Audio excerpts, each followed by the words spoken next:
బంగారు బల్లి వెండి బల్లి కథ.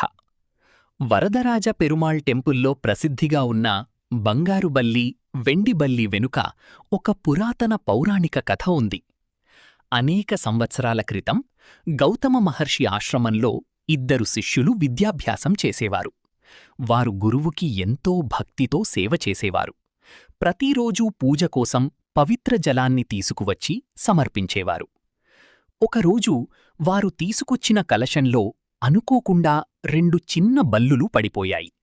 శిష్యులు అది గమనించకుండా ఆ నీటిని గురువుకి ఇచ్చారు. పూజ సమయంలో గౌతమ మహర్షి ఆ బల్లులను చూసి కోపంతో, "పూజలో అపవిత్రత జరిగింది. మీరు నిర్లక్ష్యం చేశారు. బల్లులుగా జన్మించండి" అని శాపమిచ్చారు. శిష్యులు భయంతో గురువుని క్షమించమని ప్రార్థించారు. అప్పుడు మహర్షి కరుణించి ఇలా అన్నాడు, "మీరు వరదరాజ పెరుమాళ్ టెంపుల్కు వెళ్ళి మహావిష్ణువును ప్రార్థిస్తే శాపవిమోచనం పొందుతారు." ఆ ఇద్దరు శిష్యులు బల్లుల రూపంలో కాంచీపురానికి చేరుకుని ఎన్నో సంవత్సరాలు భక్తితో విష్ణువును ప్రార్థించారు.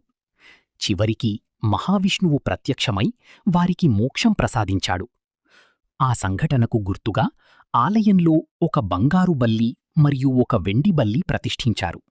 భక్తులు వాటిని తాకితే పాపాలు తొలగుతాయని, దోషాలు తగ్గుతాయని, ఆరోగ్యం కలుగుతుందని, రాహుకేతు దోషాలు శాంతిస్తాయని నమ్మకముంది.